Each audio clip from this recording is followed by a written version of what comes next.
Hello friends, welcome to my channel. మీకు కనుక ఈ వీడియో నచ్చినట్లయితే తప్పకుండా లైక్ చేయండి. ఆరు పిల్లల రూమ్ దగ్గరికి వెళ్ళి ఇక అక్కడ గుమ్మం దగ్గర నిలబడి చాటుగా ఉండి పిల్లల్ని చూస్తూ ఎంతగానో హ్యాపీగా ఫీల్ అవుతూ ఉంటుంది. అప్పుడే బాగి మెల్లిగా ఆరు దగ్గరికి వస్తూ ఉంటుంది. అసలు అక్క ఈ టైంలో పిల్లల దగ్గరికి రావడం ఏంటి, పిల్లల్ని అలా చూసి అదేదో తన పిల్లలైనట్టుగా అలా మురిసిపోవడం ఏంటి అని చెప్పి మనసులో అనుకుని ఇక అలా మెల్లిగా ఆరు దగ్గరికి వచ్చి తన భుజం మీద చేయి వేయబోతూ ఉంటే ఆరు ఒక్కసారిగా బాగి వచ్చిన విషయాన్ని గమనించి దూరంగా జరిగి గట్టిగా అరుస్తుంది. ఏమైందక్క, ఎందుకు అలా అరుస్తున్నారు అని చెప్పి బాగి షాక్ అవుతూ ఉంటుంది. చిన్నగా మిస్ అమ్మ, పిల్లలు చదువుకుంటున్నారు, పిల్లలకు డిస్టర్బ్ అవుతుంది అని చెప్పి ఆరు అంటూ ఉంటే, అవునక్క మీరు అన్నది నిజమే, పాపం ఎంత శ్రద్ధగా చదువుకుంటున్నారో అని చెప్పి బాగి కూడా అంటూ ఉంటుంది. అందుకే మిస్ అమ్మ పద మనం లాన్లోకి వెళ్ళి మాట్లాడుకుందామని చెప్పి ఆరు అలా బాగిని లాన్లోకి తీసుకొని వెళ్తుంది. బాగి అరుపు వినిపించడంతో పిల్లలు ఒక్కసారిగా బయటికి తొంగి చూస్తూ ఉంటారు. ఇదేంటి మిస్ అమ్మ అరుపులాగా వినిపించింది, అసలు ఈ మిస్ అమ్మ ఒక్కోసారి ఎంతో వెరైటీగా బిహేవ్ చేస్తుందని చెప్పి అంజు అంటూ ఉంటుంది.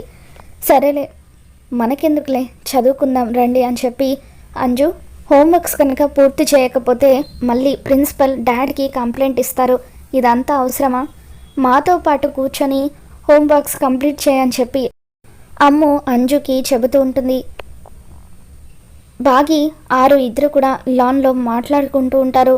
ఇక అప్పుడు బాగి ఆరుతో, అవునక్క నిన్న మొత్తం కనిపించలేదు, ఎక్కడికి వెళ్ళారు అని చెప్పి అడుగుతూ ఉంటుంది. ఇక అప్పుడు ఆరు, ఏం చెప్పమంటావు మిస్ అమ్మ, ఆ మనోహరి కట్టిన యంత్రం వల్ల నేను ఇంట్లోకి రాలేకపోయాను, సమయానికి నా పిల్లలు నువ్వు నన్ను మళ్ళీ ఇంట్లోకి వచ్చేలాగా చేశారు అని చెప్పి అలా ఆరు మనసులో అనుకుంటూ ఉంటే అక్క అడుగుతుంది మిమ్మల్ని, ఏమైంది నేను మొత్తం కనిపించలేదు, ఏదైనా వేరే ఊరు వెళ్ళారా అని చెప్పి అంటూ ఉంటే, అవును మిస్ అమ్మ వేరే ఊరు వెళ్ళాల్సి వచ్చింది, అందుకే రాలేదు అని చెప్పి ఆరు అంటూ ఉంటుంది. అవును మిస్ అమ్మ ఆవిడ డైరీ దొరికిందని విన్నాను, నువ్వు ఆ డైరీ చదివావా అంటూ ఆరు బాగిని అడుగుతూ ఉంటుంది. ఇక అప్పుడు బాగి, లేదక్క చదివే అవకాశం నాకు రాలేదు, అయినా ఇతరుల డైరీ చదవకూడదని అంటారు కదా అని చెప్పి బాగి అంటూ ఉంటుంది. ఇక అప్పుడు ఆరు, నువ్వు అన్నది కరెక్టే మిస్ అమ్మ, కానీ అది బతుకున్నప్పుడు, ఇప్పుడు ఆవిడ ఎలాగూ చనిపోయింది కదా, ఆవిడ డైరీ చదివితే ఒకవేళ ఏమైనా తెలియని విషయాలు తెలుస్తాయేమో అని చెప్పి ఆరు అంటూ ఉంటుంది.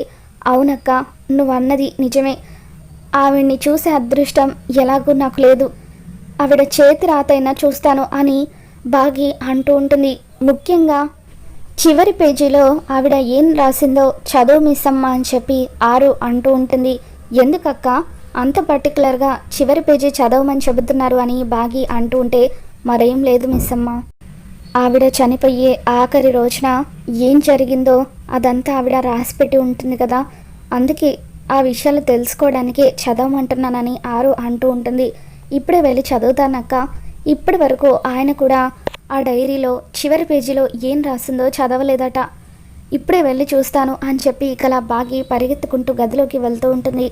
మిస్ అమ్మ నీకైనా నా బాధ అర్థమైతే చాలు, ఆ మనోహరి నిజస్వరూపాన్ని నువ్వు ఆయన ముందు బయట పెడితే నాకు అంతే చాలు అని ఆరు అలా కిటికీలో నుండి చూస్తూ ఉంటుంది.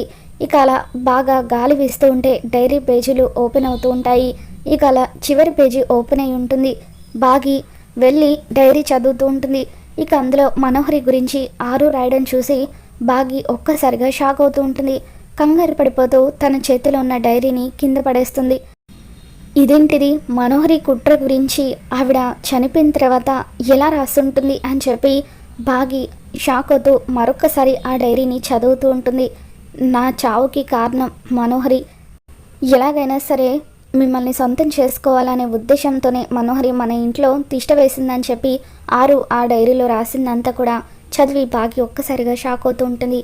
ఇదేంటి, చనిపోయిన తర్వాత అక్క డైరీ ఎలా రాయగలిగింది అని చెప్పి అసలు నాకేమీ అర్థం కావట్లేదు, తలంతా తిరుగుతున్నట్టుగా అనిపిస్తుంది అని చెప్పి బాగి షాక్లో ఉండిపోతుంది. ఇక ఆ తర్వాత ఆరు చేతి రాతను బాగి గుర్తుపడుతుంది. ఈ రైటింగ్ ఎక్కడో చూసినట్టుగా ఉందే, ఇప్పుడు గుర్తొచ్చింది, అక్క నాకు ఉత్తరాలు రాసేది కదా, ఆ ఉత్తరాల్లో కూడా ఇదే రైటింగ్ ఉండేది, అసలు ఇద్దరి రైటింగ్ సేమ్ ఉండడం ఏంటి అని చెప్పి డైరీ మొదటి పేజీలు కూడా బాగి చూస్తూ ఉంటుంది. అవును, ఇది అక్క రైటింగే. అక్క రైటింగ్ ఈ డైరీలో ఎందుకుంది అంటే ఒకవేళ నాతో ఫోన్లో మాట్లాడిన అక్కని ఈ అక్కన అని చెప్పి ఇక అలా బాగి షాక్లో ఉండిపోతూ డైరీలో ఉన్న ప్రతి పేజీని చదవడం మొదలు పెడుతుంది. ఇక అలా డైరీ చదువుతున్న బాగికి కన్నీళ్ళు వస్తూ ఉంటాయి. ఆరు తన భర్తని, కుటుంబాన్ని, పిల్లల్ని ఎంతలా ప్రేమించిందో బాగి తెలుసుకుంటూ ఇక అలా ఏడుస్తూనే ఉంటుంది. తర్వాత ఆర్జే బాగితో పరిచయం, తనని కొడైకెనాల్లో కలవాలనుకోవడం, ప్రతిరోజు కూడా తనతో ఫోన్లో మాట్లాడడం, ఇవన్నీ కూడా ఆరు డైరీలో రాసి ఉంచుతుంది. అయ్యో మిస్సమ్మ, నిన్ను చదవమంది చివరి పేజీ మాత్రమే, డైరీ మొత్తం కాదు అని చెప్పి ఆరు కిటికీ దగ్గర నుండి ఇక అలా తనలో తాను అనుకుంటూ ఉంటే బాగి మాత్రం అలా ప్రతి పేజీని చదవటం మొదలు పెడుతుంది. ఇదేంటి, ఆర్జే బాగితో పరిచయం అని అక్క రాసింది అంటే నాతో ఫోన్లో మాట్లాడినక్క ఈ అక్కేనా అని చెప్పి ఇక అలా లేదు లేదు అక్క చనిపోలేదు, ఇదంతా అబద్ధం అని చెప్పి అలా బాగి ఒక్కసారిగా కుప్పకూలిపోతుంది. తర్వాత రాథోడ్ బాగి దగ్గరికి వస్తాడు. మిస్సమ్మ, ఈరోజు సార్కి ఆఫీస్లో ఏదో అర్జెంట్ మీటింగ్ ఉందట, రావడానికి లేట్ అవుతుందన్నారు అని చెప్పి అంటూ ఉంటే బాగి ఏమీ మాట్లాడకుండా అలా కుప్పకూలి ఏదో ఆలోచిస్తూ ఉంటుంది. ఇక అప్పుడే రాథోడ్ మిస్సమ్మ ఏమైందని చెప్పి తనని పిలుస్తూ ఉంటాడు.